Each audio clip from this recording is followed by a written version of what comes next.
दिशा पाटनी के घर के बाहर हुई फायरिंग का मामला अब बड़े गैंगवार से जुड़ चुका है। इस वारदात को अंजाम देने वाले 4 शूटरों में से 2 बदमाश गाजियाबाद एनकाउंटर में मारे गए हैं, जबकि 2 अभी भी पुलिस की गिरफ्त से बाहर हैं। दरअसल इस मामले में शूटरों की ए टीम फ्लॉप होने पर बी टीम ने मोर्चा संभाल लिया है। पहले फायरिंग की जिम्मेदारी गोल्डी बराड़ गैंग ने ली थी, लेकिन अब फायरिंग करने वाले 2 शूटरों के एनकाउंटर के बाद गैंग लीडर रोहित गोदारा भी सामने आ गया और बाकायदा फेसबुक पोस्ट कर बदला लेने की धमकी दी। दरअसल बॉलीवुड एक्ट्रेस के उत्तर प्रदेश के बरेली जिले में स्थित घर के बाहर पिछले हफ्ते हुई फायरिंग की घटना ने पूरे प्रदेश में सनसनी फैला दी थी। अब इस केस ने गैंगवार, इंटरनेशनल नेटवर्क और संगठित अपराध के खतरनाक रिश्तों की परतें खोल दी हैं। बरेली पुलिस की जांच में सामने आया कि लगातार 2 दिन अलग अलग शूटरों ने फायरिंग की घटना को अंजाम दिया था। 11 सितंबर गुरुवार सुबह करीब 4:30 बजे 2 बदमाश शहर में दाखिल हुए। इनके नाम नकुल और विजय तोमर हैं और दोनों ही बागपत निवासी बताए जा रहे हैं। दोनों शूटरों का काम था कि दिशा के परिवार को डराने के लिए घर के बाहर फायरिंग करें, लेकिन गलती से ये पाटनी परिवार के घर से कुछ आगे निकल गए और वहां हवाई फायर कर दिया। इस घटना की भनक बहुत कम लोगों को लगी, लेकिन पुलिस ने बाद में जांच में इसे जोड़कर देखा। पहले दिन का काम अधूरा रहने के बाद अगले दिन असली वारदात को अंजाम दिया गया। 12 सितंबर शुक्रवार को आधी रात करीब 3:30 बजे फिर से हमला होता है। इस बार रोहतक निवासी रविंद्र और सोनीपत निवासी अरुण नाम के 2 शूटरों को भेजा था, जिन्होंने ताबड़तोड़ 9 राउंड गोलियां चलाई। गोलियों की आवाज से आसपास दहशत फैल गई। एक्ट्रेस के पिता रिटायर्ड डीएसपी जगदीश सिंह पाटनी इस दौरान बालकनी में खड़े थे, जिन्होंने फर्श पर लेटकर अपनी जान बचाई।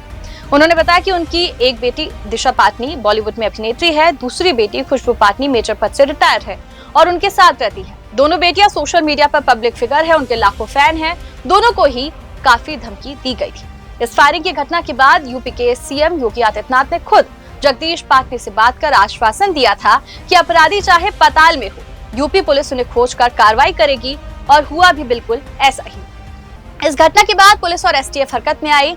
13 से 17 सितंबर तक जांच चली। बरेली पुलिस ने करीब 1320 सीसीटीवी कैमरों के फुटेज खंगाले। इसमें पता चला कि रविंद्र 9 सितंबर को बरेली पहुंच चुका था और Preet palace hotel Shikalpur roadways bus stand के पास में रुका था।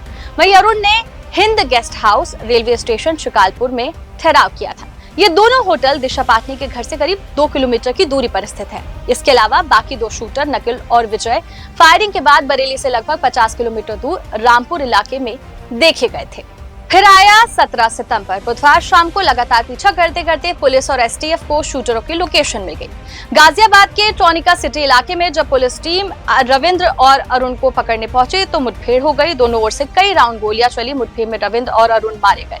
4 पुलिसकर्मी भी घायल हुए। पुलिस की गोली से घायल अरुण और रविंद्र को जब तक अस्पताल ले जाया जाता, डॉक्टरों ने उन्हें मृत घोषित कर दिया था। मौके से पुलिस ने ग्लॉक पिस्टल, जिगाना पिस्टल, कारतूस और सफेद अपाचे बाइक बरामद की। एसटीएफ ने इसे एक बड़ी सफलता माना, क्योंकि ये दोनों शूटर सीधे गैंगस्टर नेटवर्क से जुड़े थे। एनकाउंटर में 2 बदमाश मारे जाने के बाद अब पुलिस की नजर बाकी 2 शूटरों नकुल और विजय पर है। ये दोनों अभी भी फरार हैं और यूपी एसटीएफ और बरेली पुलिस ने इन पर 1-1 लाख रुपए का इनाम घोषित किया है। पुलिस सूत्रों का कहना है कि इनकी लोकेशन ट्रेस कर ली गई है। जल्द ही या तो गिरफ्तारी होगी या फिर एनकाउंटर।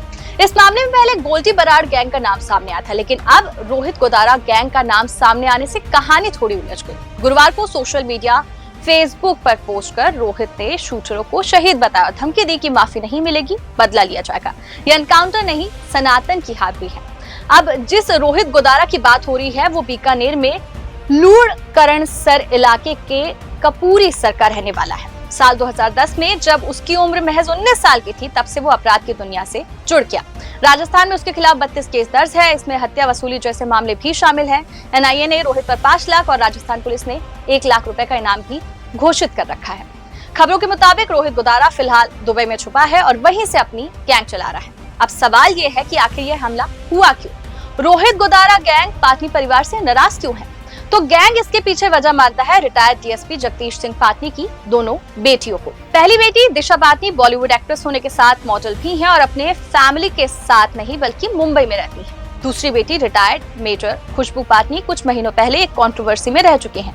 कथावाचक अनिरुद्धाचार्य ने लिव इन रिलेशनशिप पर विवादित बयान दिया था, जिस पर उन्होंने बाद में वीडियो जारी कर माफी भी मांगी थी। लेकिन दिशा की बहन और पूर्व आर्मी ऑफिसर खुशबू ने एक वीडियो जारी कर कहा था कि ऐसे लोगों का तो मैं मुंह तोड़ दूंगी। इसी के बाद से विवाद शुरू हुआ। लोगों ने खुशबू को रिएक्शन को सनातन विरोधी बताया और उंगली दिशा पर भी उठी।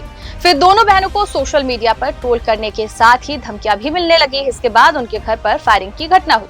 फिलहाल एसटीएफ और बरेली पुलिस फरार बदमाशों की तलाश में लगातार दबिश दे रही है। लेकिन आपकी क्या राय है इस पूरी खबर पर, आप कमेंट सेक्शन में जरूर बताइएगा। वीडियो को लाइक शेयर करना ना भूले, चैनल चौथा खंबा को सब्सक्राइब कर ले। आपसे फिर किसी मुद्दे के साथ अगले वीडियो में मुलाकात होगी। तब तक के लिए नमस्कार।